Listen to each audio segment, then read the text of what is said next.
I remember this night like it was yesterday. I was in charge of babysitting my niece. I didn't mind because she is only 13 years old and likes to play Roblox. I ended up ordering us a pizza and we watched a movie until then. When the pizza got there, we ate before I began to tuck her into bed because she had school in the morning. I watched the movie before getting ready for bed. I usually make sure all the doors are locked and check the house and make sure nobody is inside the house. After I checked every room, I started to lay down and close my eyes. I remember waking up because I heard someone knocking at the front door. Now keep in mind, it was like 11 p.m., so I wasn't sure who this could be, and I went and looked and seen nobody. I remember thinking to myself how strange this was, and I went back to bed. But after a couple of minutes, I heard knocking again at the front door. I figured maybe it was the neighbors playing a trick, and I got frustrated, and I checked. Still, nobody at the front door.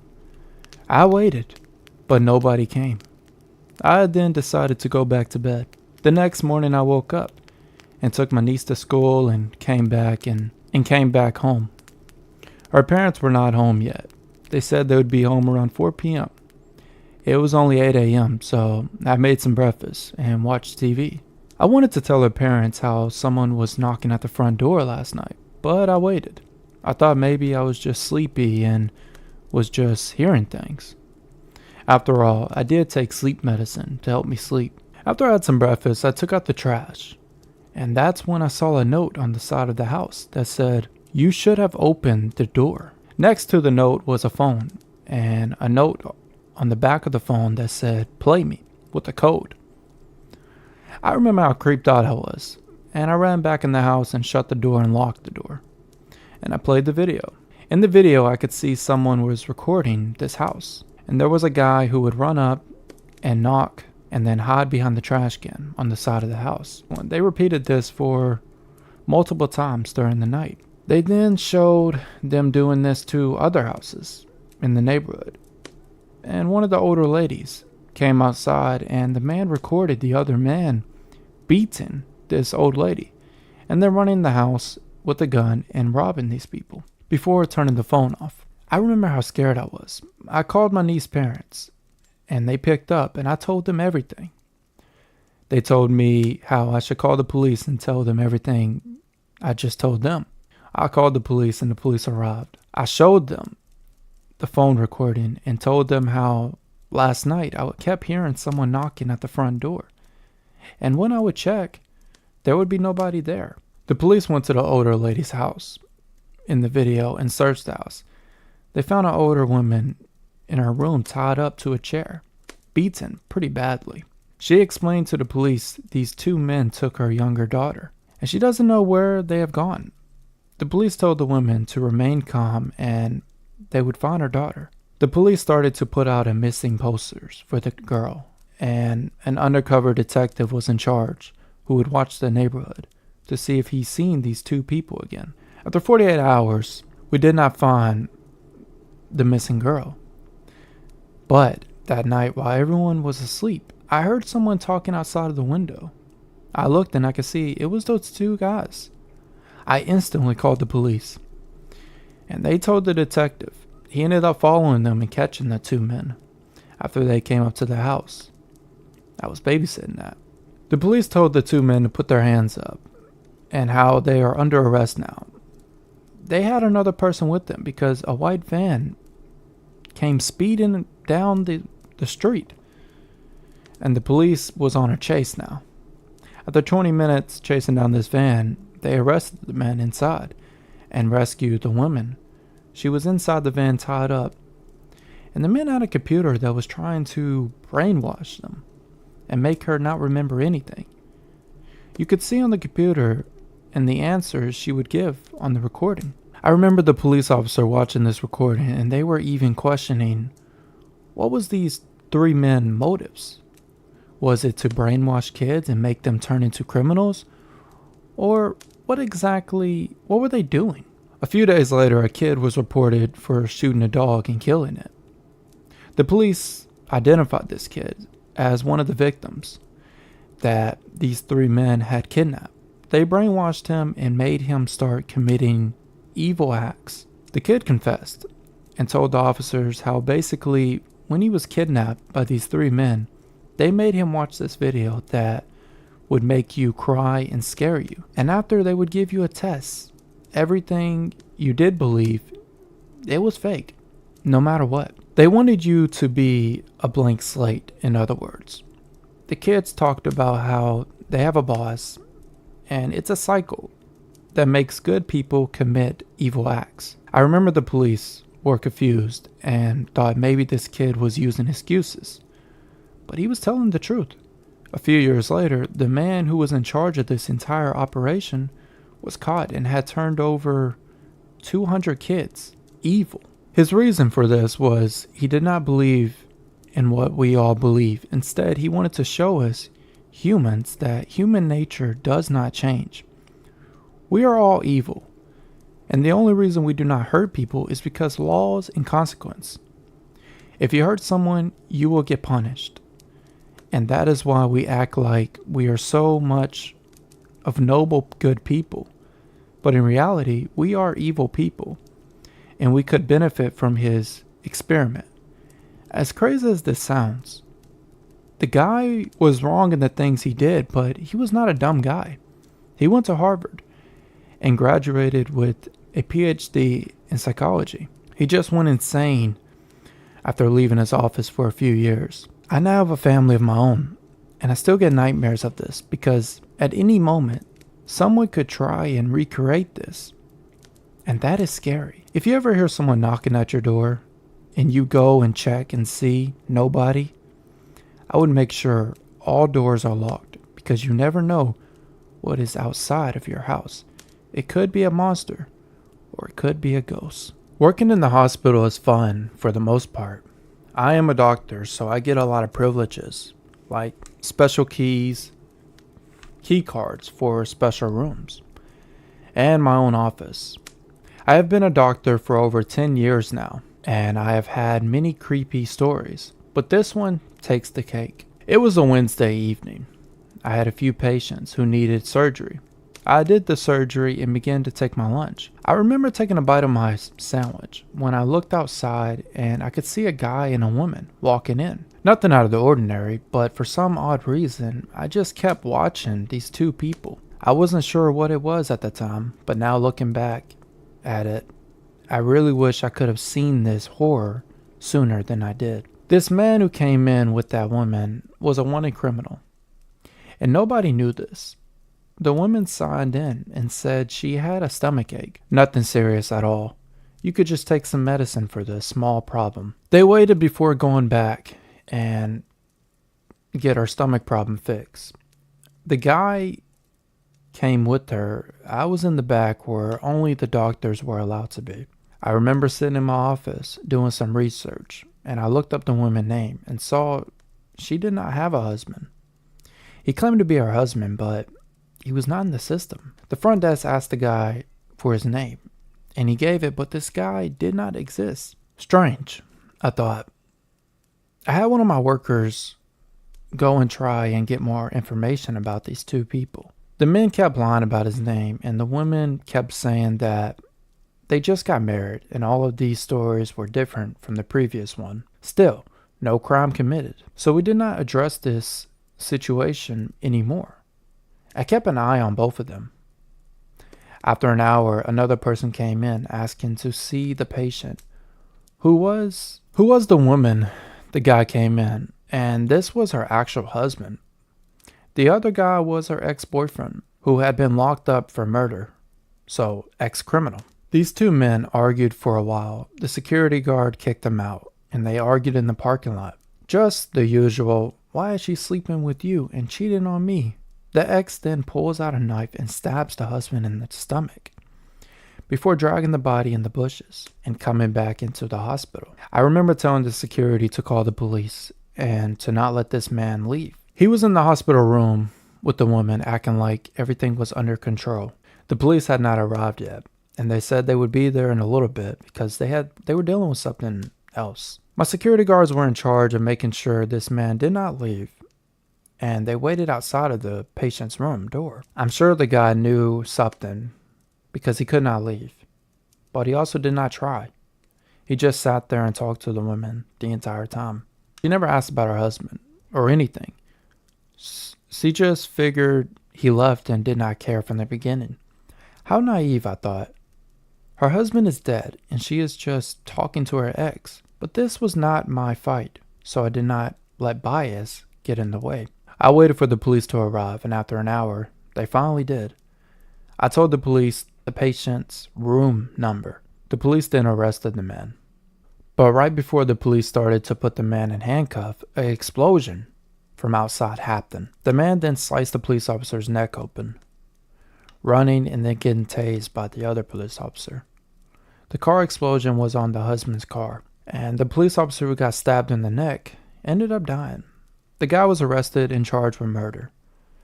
The woman was also arrested because it turns out she didn't have anything wrong with her stomach, but instead they wanted to bomb the hospital. They never got time to because her husband showed up, and this made a change of plans. Their ex had to kill the husband and put the bomb around his car instead. I've always loved camping. I would go camping during the summer with my grandpa. He would pick me up from school at 3 p.m. on the dot. Then we would go and get ice cream from Cold Stone. I always got the founder's favorite. If you have not tried it yet, I do recommend you do. After we would get on the road and start heading to our camping area. It was only an hour away, so I would just play on my iPad until then. My grandpa always loved to help people, and on our way to our campsite, there was a car and a woman parked on the side of the road. My grandpa pulled over and went to see if the woman needed help with her car. From the interaction, I could tell something was off. Now, I was only 13 at the time, so anything I said would not matter, because I am a kid and not a grown-up. Yet. My grandpa asked the lady some questions, and she answered. She was also shaken. My grandpa did not see the danger we were in. My grandpa said he could take you to the nearest gas station, so she could call someone to pick her up. She agreed, and we all got in the truck and began to drive to the nearest gas station, which was about 15 minutes away. I sat in the back seat and just kept my eye on the lady because something felt off, and I could not tell what it was, but looking back at this incident, I will say, do not pick up random strangers on the side of the road, no matter what. My grandpa talked to her, and she kept quiet for the most part. When we arrived to the gas station, she went into the front counter and called someone. My grandpa waited and asked if she needed anything that would be in red zone camping area. Why would he ever tell this random stranger where we are heading to? The woman said okay, and my grandpa drove away. I remember asking my grandpa, why would you ever tell a random stranger where we were heading to? He said some people are in need and I want to help. Also that she is a lonely woman and nothing bad is going to happen. Now let's enjoy the ride and listen to music. After an hour, we arrived to the campsite. It was around 6 p.m. and it was getting a little dark outside. We found a place and set our tent up and started to gather wood so we could start a fire. My grandpa told me stories about when he was younger, and we just sat by the campfire and talked about life and looked at the nice view we had. The lake was right in front of us. I remember thinking to myself crazy thoughts like, what if this woman was a hitchhiker? And what if she and other people come here now? Because my grandpa said where we were heading to. My grandpa told me not to worry, plus we are an hour away and she doesn't have a way out here. The campsite is private and closes in the next hour. We are going to be okay. And do I want marshmallows? I melted some marshmallows and ate it over the campfire before I would start to get sleepy. My grandpa would always stay up late and just read his book by the campfire, so I went to sleep. After sleeping for an hour, I woke up to the sound in the woods. I thought maybe it was an animal. Let the leaves sound go on for a while before going to check it out. I remember opening my tent. I could see my grandpa still awake, staring at the lake. I asked, "Did you hear that sound, Grandpa?" He said yes. "It's probably an animal. You should get some more sleep, okay?" The next morning, we went fishing together. I noticed that there was nobody at the campsite but me and my grandpa. This was odd because this campsite was private, but every summer there would be at least 6 families here. Nobody this time. We kept fishing and we ended up exploring the woods more. We came across a cabin. The cabin looked abandoned, and we went inside and could see posters of people and pictures. I wasn't sure if these people were missing or not, but my grandpa looked at me and said, "We need to leave." We began packing our camp supplies up and got in the truck and left. At the entrance was a building you would have to check in at. My grandpa told me to stay in the truck and he would be back. He went and checked us out. There was only one police officer there. My grandpa then got back into the truck and we began to drive away. I remember the truck was making sounds and my grandpa knew something was wrong with the truck, but he kept driving. We got to a truck stop and that's when he stopped and got out and looked to see what was wrong with the truck. He saw that the truck had a flat tire. I remember looking at my grandpa and I could see the frustration in his face. Something was off. Everything just seemed off. That encounter with that woman on the road, and the cabin with the pictures and posters, and now a flat tire. I remember asking my grandpa if everything was okay, and he looked at me and said yes. And now he would have to Uber to a hotel and try to see if someone could pick us up. The nearest hotel was about 30 minutes away. And an Uber? This was a terrible idea. I remember saying that, and after a couple of minutes, an officer pulled into the truck stop and asked if everything was okay. My grandpa explained the situation, and the officer said he could send someone out here to fix it, and for us to wait here. We waited, and this officer was the same one from the campsite. I remember his face, but we waited for a mechanic to show up. He ended up hooking our truck up to his vehicle, and my grandpa paid him $100. We then went to his shop. When we arrived to the man's shop, he started to fix the flat tire. After he fixed the flat tire, he started to say that we should probably check the engine. Now, my grandpa's engine was working fine, so we disagreed and we got back on the road and started to drive home. On our way home, we had to stop at the gas station. Remember the one we gave the woman a ride to? That woman was no longer there, and the guy at the counter was creepy. He just stared at me and my grandpa the entire time. Right before my grandpa finished, we got in the truck and we tried to turn on the engine before we saw a group of people pull into the gas station. They parked one in front of us and one in the back. The group of people got out the vehicle and went into the gas station before robbing the cashier. The men did not have masks on. We were just stuck and the men saw us and started to tell us to get out of the vehicle while holding a gun in hand. My grandpa did not know what to do. We were stuck in the truck and these people had guns telling us to get out of the vehicle. The guy started to beat on the truck window and my grandpa was trying to turn on the engine to leave, but the engine was not coming on. The men started to bash the window before my grandpa got the engine on and drove away, hitting the car in front of us and speeding off on the highway. My grandpa kept speeding and had the cops on the phone, and all the men got in their cars and were chasing us. My grandpa kept driving and these men were chasing after us. We kept driving for about 10 minutes and we saw police and we drove towards them.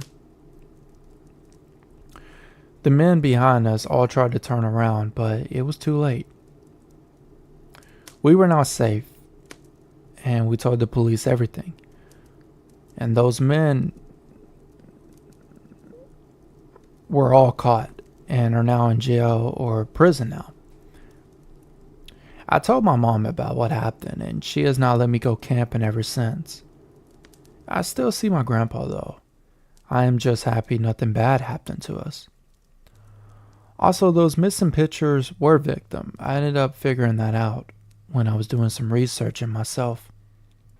I think the main takeaway from this story is you should never trust strangers, because it turns out that woman who seemed innocent was in charge of this entire thing.